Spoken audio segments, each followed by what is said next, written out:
پھر فرماتے ہیں کہ یہ بھی معلوم رہے کہ تمام جنتوں میں خالص ایک اعلیٰ مقام ہے، یعنی ساری جنتوں کے اوپر ایک اعلیٰ مقام ہے. وہ کون سا ہے؟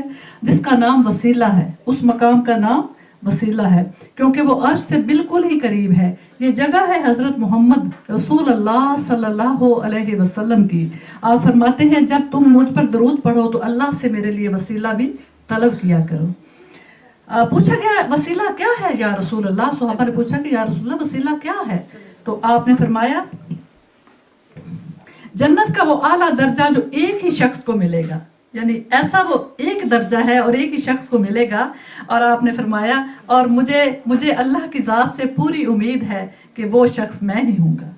تو آپ نے فرمایا اپنی امت کو کہ میرے لیے دعا مانگا کرو کہ یا اللہ حضرت محمد صلی اللہ علیہ وسلم کو مقام محمود اور وسیلہ عطا فرمانا.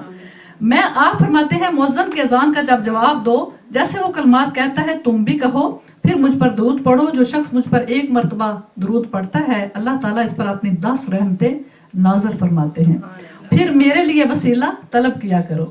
جنت کی ایک منزل ہے، وہ جنت کی ایک منزل ہے. وسیلہ جو ہم نے پڑھا نا، وہ جنت کی ایک منزل ہے جو تمام مخلوق علیہ میں سے ایک ہی شخص کو ملے گی اور مجھے امید ہے کہ وہ مجھے ہی عنایت ہوگی. جو شخص میرے لیے اللہ سے اس وسیلے کی طلب کرے اس کے لیے میری شفاعت بروز قیامت انشاءاللہ حلال ہو گئی. فرماتے ہیں میرے لیے اللہ سے وسیلہ طلب کرو. دنیا میں جو بھی میرے لیے وسیلے کی دعا کرے گا میں قیامت کے دن اس کا گواہ اور سفارشی ہوں گا. سبحان اللہ. صحابہ رضی اللہ تعالیٰ عنہ نے ایک دن عرض کیا کہ یا رسول اللہ صلی اللہ علیہ وسلم ہمیں جنت کی باتیں سنائیے. محفل رچی ہوئی تھی. سبحان اللہ. تو آپ صلی اللہ علیہ وسلم کے ستارے بیٹھے ہوئے تھے اور کہنے لگے کہ یا رسول اللہ ہمیں کچھ جنت کی باتیں بتائیں. جنت کیا ہوگی، کیسی ہوگی، کیسی زندگی ہوگی. تو آپ نے فرمایا کہ جنت کی بنا، آپ نے فرمایا کہ جنت کی بنا سونے چاندی کی اینٹوں کی، اس کا گارا خالص مشک کا ہے. یعنی ہم تو یہاں سیمنٹ کا گارا لگاتے ہیں نا گھروں میں، تو فرماتے ہیں کہ جنت کی جو اینٹیں ہیں وہ سونے اور چاندی کی ہوں گی اور اس کا جو گارا ہے وہ خالص مشک کا ہوگا. اس کے کنکر لو اور یاقوت ہے. اس کی مٹی زعفران ہے. اس میں جو جائے گا وہ نعمتوں میں ہوگا جو کبھی خالی نہ ہو. یہاں پہ زعفران اتنا مہنگا ملتا ہے، یہ دنیا کا زعفران صحیح بات ہے کہ بندہ لائے تو کہتے ہیں یہ چھوٹو سا اتنی سی ڈبی $5-10 کی. تو وہاں پہ زعفران کی سبحان اللہ پڑھ رہے ہیں ہم کہ زعفران کا جو ہے کیا ہوگا. زعفران اس کی مٹی ہے، وہاں مٹی ہی جنت کی زعفران ہے اور وہ جنت کا زعفران ہے. اس میں جو جائے گا وہ نعمتوں میں ہوگا جو کبھی خالی نہیں ہوں گی. یعنی وہ ایسی نعمتیں ہیں جو ختم ہی نہیں ہوں گی. یہاں پر تو ہمیں یہ بھی ہوتا ہے کہ بینک اکاؤنٹ جو ہے وہ خالی نہ ہو جائے. پیسے گھر میں ہیں تو خالی، ظاہر ہے ہم اس میں لگا رہے ہیں تو ختم ہو جائیں گے، اوپر سے تو کوئی آ نہیں رہے. وہاں یہ بھی نہیں ہوگا کیونکہ ہوگا یہ کہ جیسے ایک پھل کھایا تو دوسرا اسی وقت اس جیسا پھل اس ٹہنی پہ لگ گیا اور وہ ٹہنی واپس چلی گئی. جو پرندے آئیں گے وہ پرندوں کا گوشت کھائیں گے اور وہی پرندہ پھر ہمارے سامنے انشاءاللہ پھڑ پھڑا کر اڑ جائے گا، دوبارہ زندہ ہو جائے گا. کیونکہ وہاں کی نہ تو زندگی ختم ہونے والی ہے نہ وہاں کی نعمتیں ختم ہونے والی ہیں.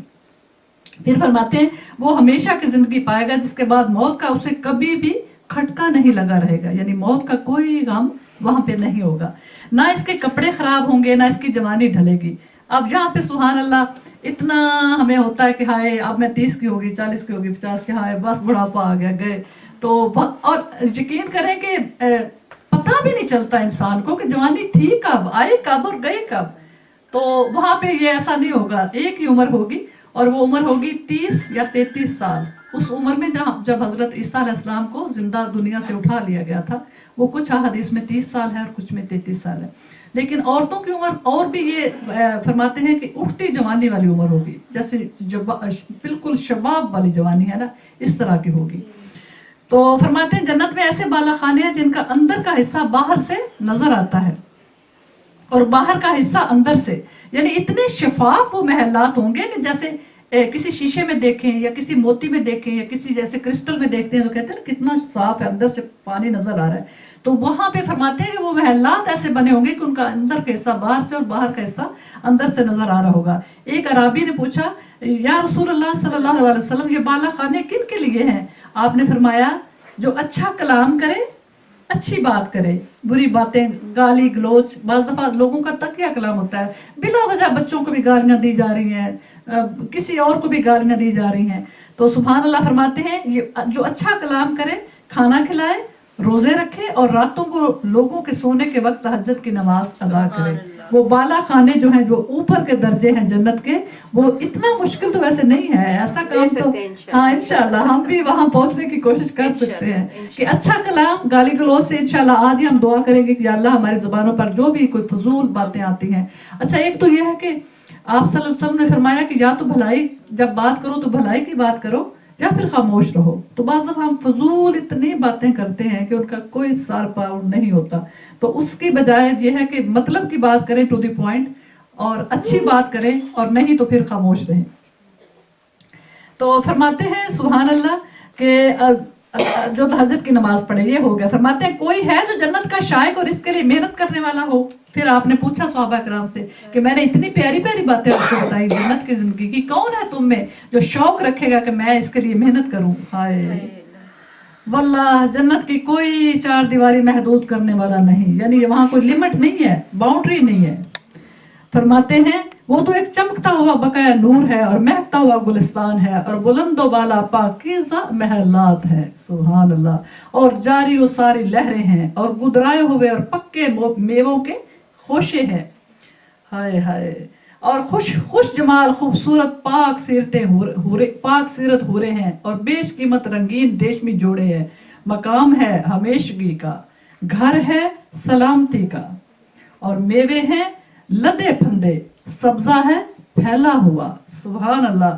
کشادگی اور راحت ہے، امن اور چین ہے، نعمت اور رحمت ہے، عالی شان خوش منظر کوشک اور حویلیاں ہیں. سبحان اللہ. یہ سن کر لوگ بول اٹھے کہ یا رسول اللہ صلی اللہ علیہ وسلم، ہم سب جنت کے مشتاق ہیں اور اس کے حاصل کرنے کے لیے کوشش کرنے والے ہیں. انہوں نے تو کی ہے سبحان اللہ. انہوں نے تو کوئی چیز جو ہے ان کو پیاری نہیں تھی، وہ تو ایسے تھے شدائی تھے جنت کے، اور ہر چیز جو ہے وہ قربان کرنا ان کے لیے بہت آسان تھا. پھر فرماتے ہیں سبحان اللہ، آپ نے فرمایا انشاءاللہ کہو، بس لوگوں نے کہا انشاءاللہ.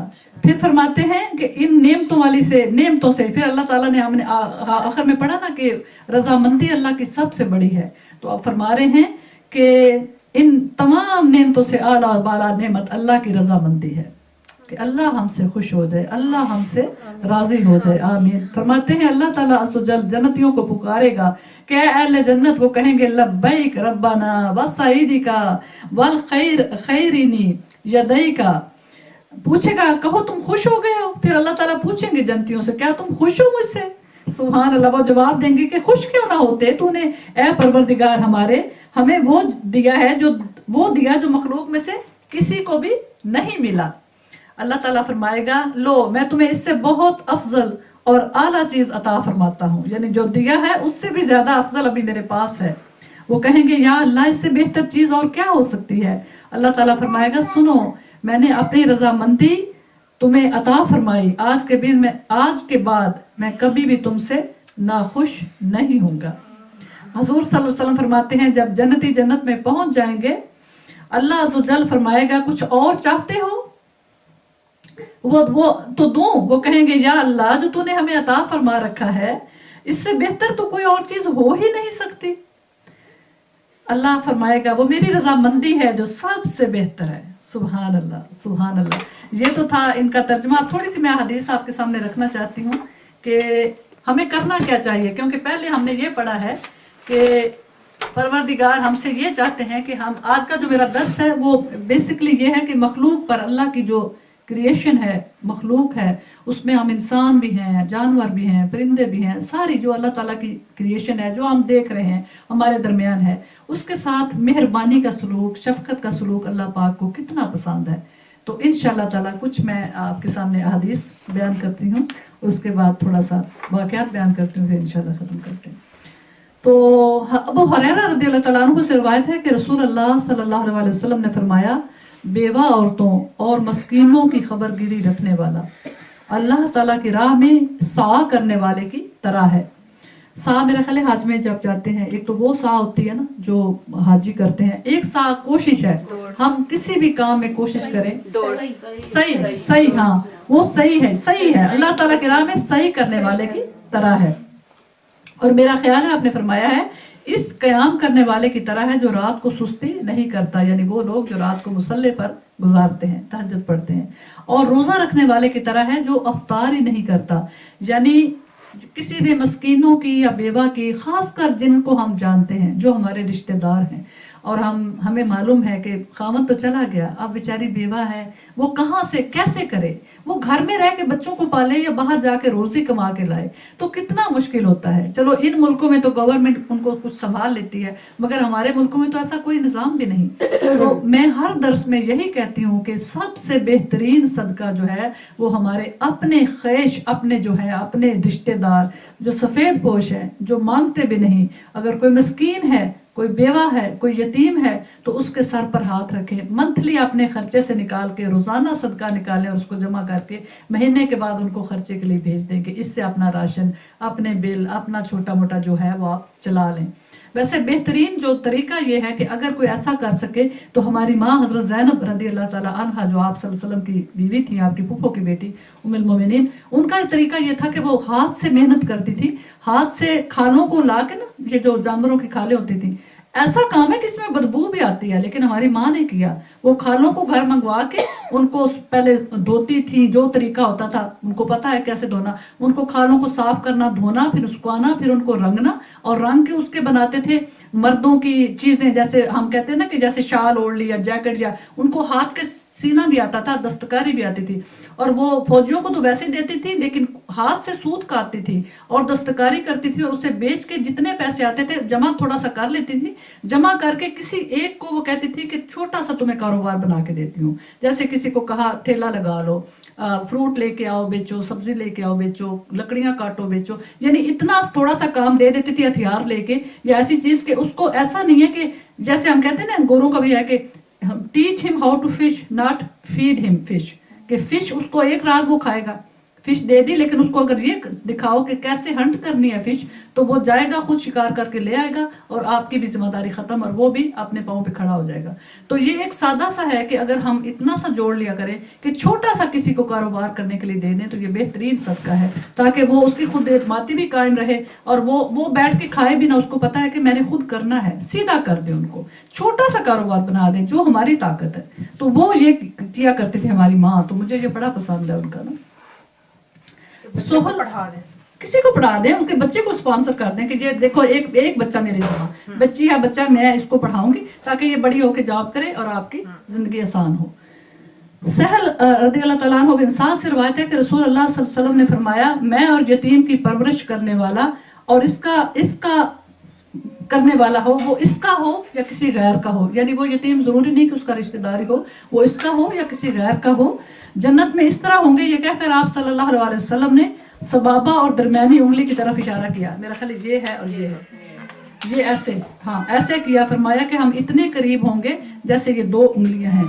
تو سبحان اللہ، اور تو ان میں تھوڑا سا فرق رکھا روایت کے، اس کو بخاری نے، کتنا ثواب ہے، کہاں درجے ہوں گے آپ صلی اللہ علیہ وسلم کے، اور کہاں ان کا جنہوں نے اپنی زندگی میں کسی ایک یتیم کو ہی سر پر ہاتھ رکھ دیا ہو اور اس کو پال دیا ہو، اپنی ماں کی گود میں پلے، لیکن یہ ہے کہ بھی، اور یتیم کی تعریف یہ ہے جس کا چھوٹے بچے جو بالغ نہیں ہے اور ان کا باپ دنیا سے چلا گیا ہے۔ ضرور نہیں ہوتا کہ یتیم وہی ہے جس کے ماں بھی مار جائے، باپ بھی نہیں، بے شک ماں زندہ ہے، باپ نہیں ہے، باپ کو ماں کے لاتا ہے، وہ چھوٹا ہے، نابالغ بچے وہ یتیم ہیں۔ تو اگر ہم نے ایک بھی اپنی زندگی میں، اور میری امی نے یہ کیا ہے، اور انہوں نے ان کا بھائی فوت ہو گیا تھا، اور ان کی بھابھی اور بچے، بھائی ملازمت کرتے تھے، وہ فوت ہو گئے، تو اس کے بعد حالات بہت ٹائٹ ہو گئے، تو الحمدللہ میری امی نے اپنی آمدنی آتی تھی زمین کی، اس میں سے ان کو پورے سال کا خرچہ دانے بھیج دیتے تھے، حالانکہ بڑی امی جو حصہ جتنا نکالتے تھے، اس کے بعد امی کو تنگی بھی ہوتی تھی، لیکن امی نے کبھی پرواہ نہیں کی تھی۔ جب وہ فوت ہو گئے،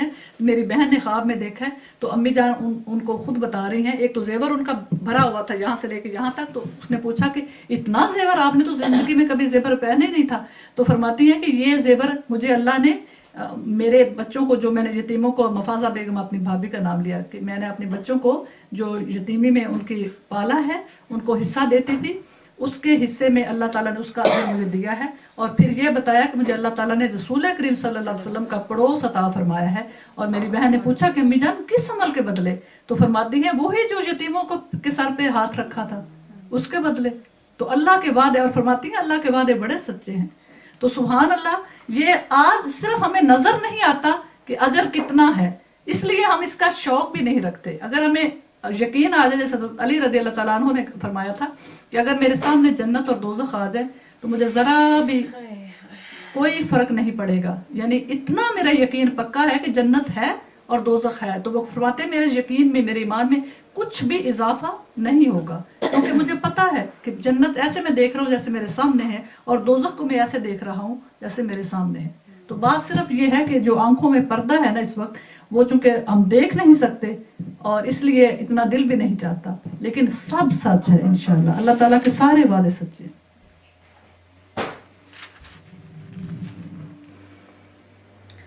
پھر ہمیں کچھ سکھایا جا رہا ہے محفل کے آداب بھی. سبحان اللہ, اسلام نے کوئی بات نہیں چھوڑی کہ ہم کہیں کہ یہ اس چیز کا تو مجھے علم نہیں تھا. جیسے ہم اسی محفل میں بیٹھے ہوئے ہیں اور دو بہنیں آپس میں سرگوشی کرنا شروع کر دیں, تو تیسری جو پاس بیٹھی وہ سمجھے گی کہ مجھ سے چھپایا جا رہا ہے, تو اس کا دل میلا ہوگا, تو اس سے بھی ہمیں منع کیا گیا ہے. فرماتے ہیں کہ عبداللہ بن مسعود رضی اللہ تعالیٰ عنہ سے روایت ہے کہ رسول اللہ صلی اللہ علیہ وسلم نے فرمایا, جب تم 3 ہو, 2 آدمی تیسرے سے الگ ہو کر آپس میں سرگوشی نہ کریں یہاں تک کہ تم لوگوں میں مل جاؤ, کیونکہ تیسرے آدمی کو یہ بات غم میں ڈال دے گی. سبحان اللہ, اتنا ہمیں مینر سکھائے ہیں دوسروں سے, کیسے کہ دوسرے کے دل میں یہ نہ آئے کہ ہو سکتا ہے میرے سے کچھ میری غیبت ہو رہی ہے, جو سرگوشیاں ہو رہی ہیں, ہو سکتا ہے اور اس کا دل میلا ہو, تو دل بھی میلا نہیں کرنا, اتنا خیال رکھنا ہے. سبحان اللہ.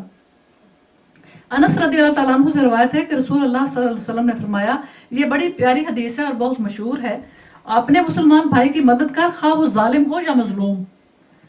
تو ایک آدمی نے کہا, اے اللہ کے رسول, اگر وہ مظلوم ہو تو میں اس کی مدد کروں, لیکن اگر وہ ظالم ہے پھر اس کی مدد کیسے کروں, یعنی ظالم کی میں مدد کیا کروں. تو آپ نے فرمایا اس کو ظلم سے روک لے, یہ تیری مدد ہے.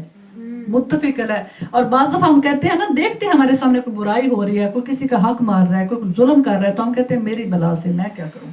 نہیں, ہمیں اس ظالم کو بھی کے پاس بھی جانا چاہیے اور اسے سمجھانا چاہیے کہ دیکھو آج تمہیں طاقت ہے اور تم کسی کے ساتھ زیادتی کر رہی ہو, لیکن کل کو اللہ کی بارگاہ میں جب پیشی ہوگی تو پھر طاقتیں سلب ہو جائیں گی, پھر طاقت نہیں ہوگی, اس وقت تیرا کیا حال ہوگا. تو ہو سکتا ہے کہ اس کے دل میں اللہ کا خوف آ جائے, اپنی اس پیشی سے ڈر جائے, تو یہ اس کی مدد ہوگی کہ وہ ظلم کرنے سے رک جائے. تو یہ بھی ظالم کی بھی آپ نے فرمایا اس کی بھی مدد کرو, کیونکہ اسے احساس نہیں ہے, شاید وہ بھول گیا کسی گھمنڈ میں آ کے کہ آج تو میرے پاس جو طاقت ہے میں جیسا مرضی یوز کر لوں, مجھے کون ہے پوچھنے والا. لیکن آپ نے فرمایا اس کی بھی مدد کرو. عبداللہ بن عمر رضی اللہ تعالیٰ عنہ سے روایت ہے, رسول اللہ صلی اللہ علیہ وسلم نے فرمایا, مخلوق پر رحم کرنے والوں پر رحمان رحم کرتا ہے. جو زمین میں رہتے ہیں تم ان پر رحم کرو, جو آسمانوں میں رہتا ہے وہ تم پر رحم کرے گا. روایت کیا ہے اس کو ابو داؤد نے. بے شک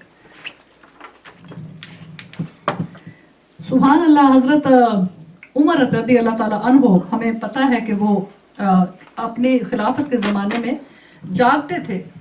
فرماتے تھے رات کو میں سوؤں. صحابہ نے ایک دفعہ کہا کہ یہ امیر المومنین آپ نے تو اور اب بہت کمزور ہو گئے تھے, تو انہوں نے کہا آپ اتنا رات پوری گشت کرتے ہیں, لوگوں کے حالات جانتے ہیں, اور صبح کو سارا دن لوگوں کے فیصلے کرتے ہیں, تو آپ بیمار ہو جائیں گے. آپ نے فرمایا اگر میں رات کو سوؤں تو رعایا جو ہے وہ تباہ ہو جاتی ہے, اور اگر میں دن کو سوؤں تو عمر تباہ ہو جاتا ہے. کہ دن کو لوگ میرے پاس ہیں, میں سو رہا ہوں, اور رات کو جب میں اس لیے جاگتا ہوں کہ بالکل اپنا بیس بدل لیتے تھے اور مدینہ کی گلیوں میں پھرتے تھے, اور بہت دفعہ انہوں نے دیکھا کہ لوگ کسی تنگی میں ہیں, تکلیف میں ہیں. تو اسی طرح ایک دن مدینہ کی گلی میں گشت کر رہے تھے, تو وہاں پہ ایک عورت ہے اور اس کے بچے رو رہے ہیں. تو آپ نے پوچھا, کھٹکایا دروازہ, آپ نے فرمایا کہ کیوں بچے رو رہے ہیں, اور اس نے دیکھتے ہیں کہ کوئی چیز وہ آگ میں رکھی ہوئی ہے, جلا رہی ہے, اور اس میں وہ بچے رو رہے ہیں, اور اوپر کوئی چیز ہانڈی اس نے رکھی ہوئی ہے. تو آپ نے پوچھا, آپ نے فرمایا اللہ کی بندی ان بچوں کو کیوں رلا رہی ہو, یہ جو اوپر رکھا ہوا ہے ان کو دو تو وہ صبر کریں اور چپ کریں. تو اس نے کہا کہ آپ جائیں اپنا کام کریں. پھر آپ نے تھوڑی دیر گشت لگایا دوسری گلی کا, پھر واپس آئے, دیکھا ابھی تک بچے رو رہے ہیں, وہی ہو رہا ہے کہ آگ جل رہی ہے, اوپر کچھ پک رہا ہے. تو آپ نے پوچھا, تو اس نے کہا کہ بات یہ ہے کہ میرے پاس کچھ بھی نہیں ہے, یہ میں نے پانی ابال رہی ہوں اور میرے بچے بھوکے ہیں, اور میں ان کو سلا رہی ہوں کہ یہ تھک ہار کے سو جائیں گے, تو میں کیا کروں. تو آپ کہاں اٹھے ہو, عمر کی خلافت میں یہ حال ہے کہ مطلب ماں ایک بیچاری بچوں کو بہلا سلا رہی ہے پانی ابال کے. آپ اسی وقت گئے، خاتم بھی ساتھ تھا، گئے آپ نے بیت المال سے بوری لی، اس میں آٹا ڈالا، شکر ڈالا، جو بھی تھا گھی ڈالا، کپڑے بچوں کے ڈالے، اس میں کچھ پیسے ڈالے، اور خادم سے کہا کہ یہ بوری میرے کندھوں پہ رکھو۔ خادم نے بہت کہا کہ میں اٹھا لیتا ہوں۔ آپ نے فرمایا جس دن قیامت کے دن اللہ کے سامنے میری پیشی ہونی ہے اور میری خلافت میں یہ حال ہے کہ عورت جو ہے وہ بھوکھی بچوں کو سلا رہی تھی، اس دن تم میرے ساتھ نہیں آؤ گے، تم میرے ساتھ آ کے جواب دو گے اللہ کو؟ یہ جواب میں نے دینا ہے، اس لیے یہ بوجھ بھی میں ہی اٹھا کے چلوں گا۔ اسی طرح ایک دفعہ پھر آپ مدینہ منورہ کے قریب ایک قافلہ آیا اور وہ تاجر تھے، تو آپ نے حضرت عبد الرحمن بن عوف سے کہا کہ آؤ دونوں اس کا نا پہرا دیں، تاکہ کوئی ڈاکو آ کے ان کو، تاجر ہیں ان کے پاس مال ہے تو ہماری ڈیوٹی ہے کہ یہاں سے یہ سیفلی نکل جائیں، تو آؤ ہم دونوں پہرا دیتے ہیں۔ تو انہوں نے کہا ٹھیک ہے، دونوں گئے اور وہاں دیکھا کہ ایک عورت ہے اور بچہ دودھ مانگ رہا ہے ماں سے، اور ماں دودھ نہیں پلا رہی اور وہ روئے جا رہا ہے، چھوٹا سا بچہ ہے، روئے جا رہا ہے۔ تو آپ نے اسے کہا کہ بی بی اس کو دودھ پلا، اس نے کہا جا تو، کیونکہ لوگ پہچانتے نہیں، تو اس نے کہا تو اپنا کام کر۔ پھر آپ نے گشت لگایا سارے خیموں کا، پھر آئے تو بچہ ابھی رو رہا ہے، پھر پوچھا کہ بچہ کیوں رو رہا ہے بی بی، تو کیسے ظالم ماں ہے، بچے کو دودھ پلا۔ اس نے کہا تیرا اللہ بھلا کرے، تو کون ہے؟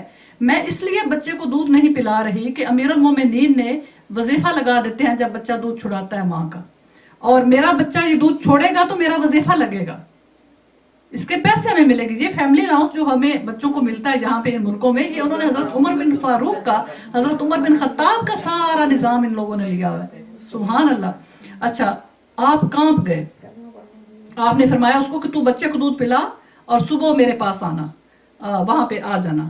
تو آپ صبح فجر کی نماز امامت کراتے تھے، تو آپ نے اذان امامت کرائی، تو امامت نماز پڑھائی، اور نماز میں اتنا رو رہے تھے، اتنا رو رہے تھے کہ لوگوں کے لیے قرأت سننا قرآن کی مشکل ہو گیا۔ جب فجر کی نماز سے فارغ ہوئے تو لوگوں نے پوچھا امیر المومنین آج کیا بات ہوئی، اتنا روئے ہیں آپ، کہ ہمیں تو قرأت بھی آپ صحیح طرح سے نہیں کر سکے۔ تو آپ نے فرمایا عمر نے، ہائے عمر پہ اللہ رحم فرمائے، عمر کی وجہ سے کتنے بچوں کو میں نے ہلاک کیا کہ ان کو دودھ چھڑا دیا ارلی ماؤں نے، کیونکہ شرط یہ تھی کہ جب بچہ دودھ چھوڑے تو پھر بیت المال سے اس کو وظیفہ ملے۔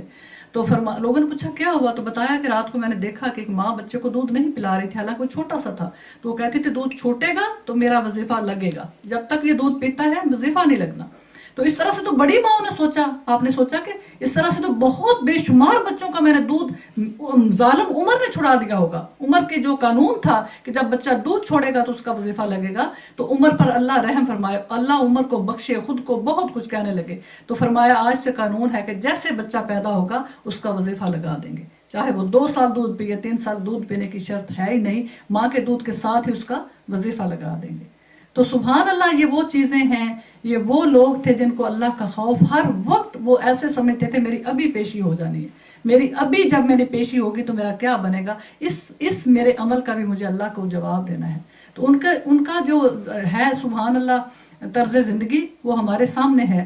تو میں سبحان اللہ، میں کل بھی سریا سے میری بات ہو رہی تھی تو میں ان سے کہہ رہی تھی کہ ہمیں نا کھانوں میں سادگی لانی چاہیے، خاص کر درس جو ہے وہ ایک علم کی محفل ہے، اور اس کو ہم نے اتنا پرتکلف بنا دیا ہوا ہے کہ ایک دفعہ جب بندہ کر لیتا ہے، میں نے ان کو فون کیا کہ بہت تھکی ہوئی تھی، میں نے کہا دیکھا میں کہتی ہوں کہ درس کروائیں تو آپ اتنا سادہ رکھیں کہ کوئی بوجھ نہ ہو، تو بے شک چائے رکھ لیں، بے شک سادہ۔ پھر میں پڑھ رہی تھی تو میرے ذہن میں آیا، میں نے کہا سبحان اللہ، حضرت عائشہ صدیقہ رضی اللہ تعالی عنہا نے ایک دن کہیں سے جوڑا آیا، بڑا خوبصورت جوڑا تھا، تو انہوں نے پہن لیا اور پہن کے خود کو دیکھ رہی تھی اور بڑی خوش ہو رہی تھی، جوان تھی، خوبصورت تھی، اور ہر ایک کے اندر دل تھا، ان کا بھی دل تھا، ان کو بہت خوشی ہو رہی تھی کہ میں بہت خوبصورت لگ رہی ہوں، اپنے آپ کو دیکھ رہی تھی۔ تو حضرت ابوبکر صدیق اوپر سے آ گئے۔ اب یہ نہیں معلوم کہ آپ صلی اللہ علیہ وسلم کی یہ زندگی کا واقعہ ہے یا پہلے کا، تو وہ آگے تو کہنے لگے شاید بیٹی تم اپنے آپ کو بہت حسین پا رہی ہو اور بڑی خوش ہو رہی ہو، کہنے لگی ہاں ابا جان دیکھے نا یہ جوڑا کتنا خوبصورت آیا، کہیں سے تحفہ آیا ہوگا، تو مجھے بہت پسند آیا ہے اور میں نے پہنا ہے، تو مجھے بہت اپنے آپ کو میں خوشی محسوس کر رہی ہوں۔ تو حضرت ابوبکر صدیق فرمانے لگے کہ بیٹی لیکن اس وقت تیرا رب تو تیری طرف خوشی سے نہیں دیکھ رہا، تیرا رب تو تیری طرف رحمت کی نظر سے نہیں دیکھ رہا، کیونکہ تو خود کو بہت خوشی محسوس کر رہی ہے اپنے آپ کو حسین جوڑے میں، اور اس وقت تیرا رب تو تیری طرف رحمت کی نظر اور خوشی کی نظر سے نہیں دیکھ رہا۔ تو دیکھنے لگ گئے اپنے ابا جان کو، تو کہنے لگی اچھا میرے اللہ کو یہ نہیں پسند،